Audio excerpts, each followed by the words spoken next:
So I start off by brushing out the tail and the butt and going over through like the rest of the body, getting any tangles out, fluffing them up.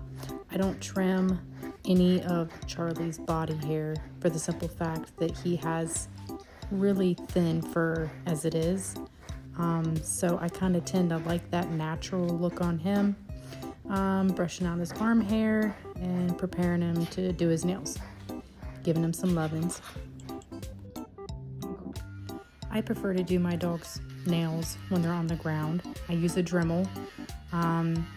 As you can see, Charlie, he's very relaxed. One thing is even though you've done your dog's nails a million times, don't ever get comfortable because that's when accidents happen. So I always try to be very cautious and pay attention on how much I'm taking off.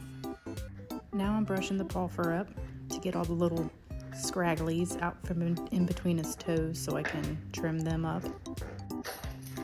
And no, I didn't just fart. I really don't know what that was, but yeah.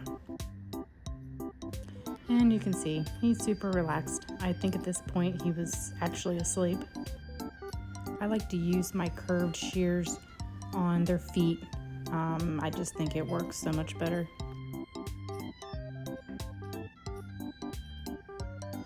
Now I'm going to take the clippers and I'm going to clip the fur that's in between their paw pads. I guess I should have filmed this at a different angle because, you can hardly see anything I'm doing.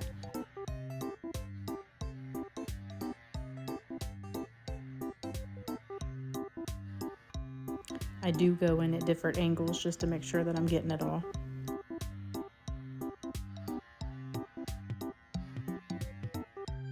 And then I'll go back through with the scissors and shape up the paws some more.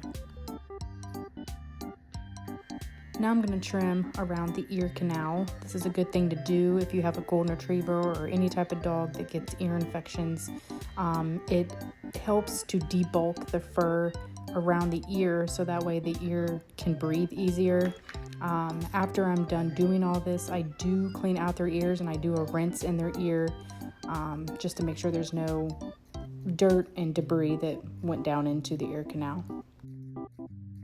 So now I just take my thinning shears and I go through and I just debulk some of that fur that's right there.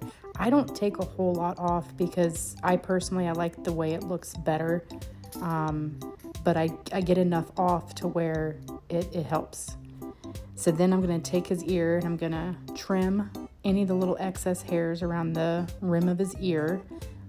When you do this, don't do what I'm doing. Always use the scissors pointing away from their face. But I've been doing this forever and my dogs don't move. And I was just trying to show you guys at a better angle.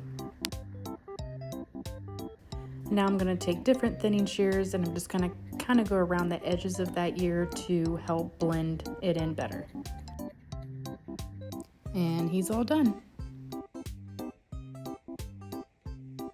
Also, you might notice in videos that sometimes it looks like Charlie's legs are shaved. They're not shaved. When we go to bed at night, everybody's asleep. Apparently he gets bored and he likes to munch on his arm hair. I've had him seen by the vet. He's done it since he was a puppy. We can't figure it out other than he's just bored.